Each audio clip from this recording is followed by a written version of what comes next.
जय हिंद दोस्तों, मैं प्रमोद कश्यप। आशा करता हूं कि आप लोग अच्छे होंगे। आज हमारा 75 हार्ड चैलेंज का 17 डे है।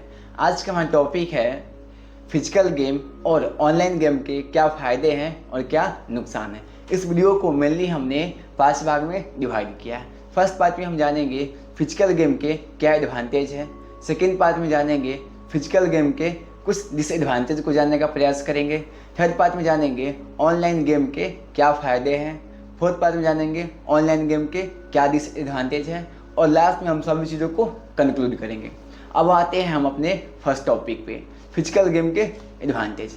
फिजिकल गेम के बहुत सारे एडवांटेज होते हैं। जैसे अगर हम कोई फिजिकल गेम खेलते हैं तो इससे हमारा जो बॉडी है वो उसका स्टेमिना बढ़ता है, हमारा जो बोन्स है वो स्ट्रांग होता है। उसके साथ जब भी हम फिजिकल गेम को खेलते हैं तो हमारा जो माइंड है वो भी एक अच्छे से वर्क करता है और हम एक डिसीजन भी ले पाते हैं। इसके साथ जब भी हम फिजिकल गेम खेलते हैं तो हम अकेले तो खेलते नहीं हैं, मीन्स हम बहुत सारे लोगों के एक टीम में काम करते हैं। तो यहाँ पे क्या होता है कि एक टीम लीडिंग का भी जो स्किल्स है वो आप में डेवलप होता है। हम एक टीम के साथ कैसे कोऑर्डिनेशन बना सकते हैं। उसके अलावा जब हम फिजिकल गेम खेलते हैं तो या तो हम हारते हैं या तो हम जीतते हैं। मीन्स हम हार जीत को इतने बारीकी से देखते हैं कि हमें उसका फ़र्क नहीं पड़ता है और हम अपने कमियों को भी दूर करने का प्रयास करते हैं। अगर उदाहरण के तौर पर देखें तो अगर कोई बच्चा क्रिकेट खेल रहा है और वह स्टार्टिंग फेज में क्या है कि क्रिकेट को अच्छे से नहीं खेल पा रहा है, तो वो क्या होगा कि वो देखेगा, एनालाइज करेगा कि हम कहाँ पे लैग कर रहे हैं, हमें क्या कमी है। वो धीरे धीरे क्या करेगा, उस कमी को दूर करने का प्रयास करेगा और एक अच्छा क्रिकेटर बन सकता है। तो ऐसा क्या होता है कि जो भी हम फिजिकल गेम खेलते हैं उसके बेनिफिट्स होते हैं। लेकिन अगर हम इसके कुछ डिसएडवांटेज की बात करें तो इसके कुछ डिसएडवांटेज भी है। जैसे अगर फिजिकल गेम हम खेलते हैं तो कहीं ना कहीं हम ग्राउंड में खेलते हैं या सनलाइट के प्रेजेंट में खेलते हैं। तो इससे क्या होता है कि अगर हम ज़्यादा देर खेलते हैं तो फर्स्ट चीज़ की हमें बहुत सारे सन का रेडिएशन आता है, तो उससे डिजीज भी हो सकते हैं, लाइक स्किन डिजीज। सेकेंड, अगर हम कंटिन्यू खेल रहे हैं और हम अपने हेल्थ को ध्यान नहीं दे रहे, जैसे हम पानी को कंज्यूम नहीं करते, तो यहाँ से क्या हो सकता है कि अभी का जो सिनेरियो है उसमें डिहाइड्रेशन हो सकते हैं।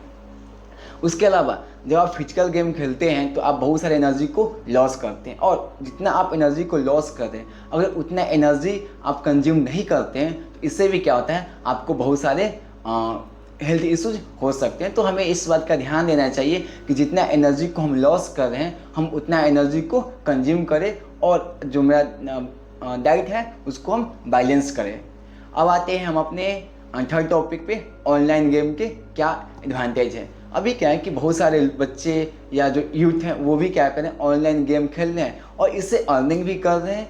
लेकिन हम अगर अर्निंग की बात को हटा दें, क्योंकि अर्निंग तो आप किसी भी फील्ड में जाके काम कर सकते हैं, इसके अलावा इसके एडवांटेज की बात करें तो आज जब भी हम मोबाइल गेम खेलते हैं तो इससे क्या होता है कि फर्स्ट कि आप कहीं भी खेल सकते हैं। इसके लिए ज़रूरी नहीं है कि आपको किसी ग्राउंड में जाना हो। और ग्राउंड में जाने का क्या होता है कि अगर हमारा वेदर अच्छा नहीं है तो हम नहीं जा सकते, बारिश हो रहा तो नहीं जा सकते हैं, आंधी है तो नहीं जा सकते हैं, तूफान है तो नहीं जा सकते, या बहुत ज़्यादा सूर्य का रोशनी है तो भी हम नहीं जा सकते। इसके अलावा ऑनलाइन गेम की बात करें तो हम कहीं भी खेल सकते हैं मोबाइल में। इसके अलावा जब हम ऑनलाइन गेम खेलते हैं तो हमारा जो माइंड होता है वो इंस्टेंट डिसीजन ले पाता है। उसके अलावा चेस हो गया, लूडो हो गया, इन सब क्या है कि अगर कोई नहीं भी है आपके पास, जैसे अगर आप किसी दूर शहर में रह रहे हैं जहाँ पे आप अकेले हैं, आपके कोई फ्रेंड्स नहीं है, तो आप उस गेम को खेल सकते हैं और सेम जो इन्जॉय मिलता है आपको फिजिकल गेम में वो इन्जॉय भी आप ले सकते हैं। लेकिन यह तब है जब आपके पास फिजिकल गेम का ऑप्शन नहीं है। उसके बाद आप ऑनलाइन गेम खेल सकते हैं, लेकिन यहाँ पे एक लिमिटेशन होना चाहिए कि आप 1 आवर और 30 मिनट्स के बाद कुछ ब्रेक ले लें अगर आप इसको प्रोफेशनली कर रहे हैं। मत अगर आप इसको जस्ट एक एंजॉयमेंट के लिए और एक एंटरटेनमेंट के लिए खेल रहे हैं तो आप 30 मिनट या 1 घंटा से ज़्यादा ना खेलें। इसके अलावा अगर इसके हम डिसएडवांटेज की बात करें तो जो भी मोबाइल है उसके जो स्क्रीन होते हैं उससे बहुत सारे रेडिएशंस निकलते हैं जो हमारे आई के लिए, हमारे माइंड के लिए और हमारे बॉडी के लिए काफ़ी ज़्यादा नुकसानदायक होता है। अब इससे क्या होता है कि जब भी हम मोबाइल के डिस्प्ले पर ताकते हैं तो हमारा जो आई है वो जो पलक है वो नहीं झपकता है, जिससे क्या होता है कि एक हार्मोन्स होते हैं उसका सिक्रेशन नहीं होता है, जिसकी वजह से क्या होता है कि हमारे अंदर जो क्रिएटिवनेस है वो काफ़ी ज़्यादा कम जाता है।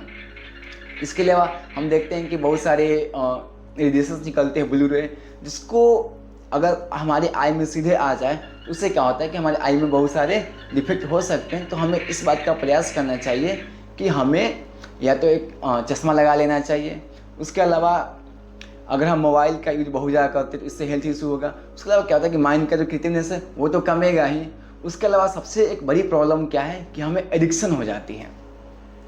तो अगर कोई जस्ट इंटरटेनमेंट के लिए मोबाइल यूज कर रहा है तो उसे 30 मिनट से 1 आवर तक ही मोबाइल यूज करना चाहिए।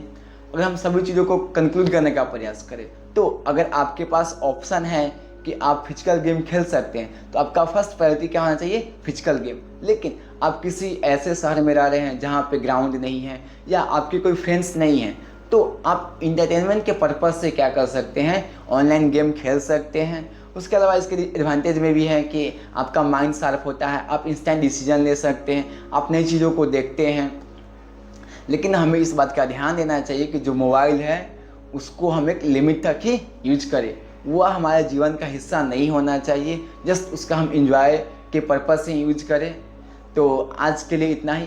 अगर आपको इसके अलावा कुछ और भी लगते हैं कि ऑनलाइन और ऑफलाइन गेम में कुछ और चीज़ों को जोड़ा जा सकता है तो आप हमें कमेंट बॉक्स के माध्यम से बता सकते हैं। तो आज के लिए इतना ही।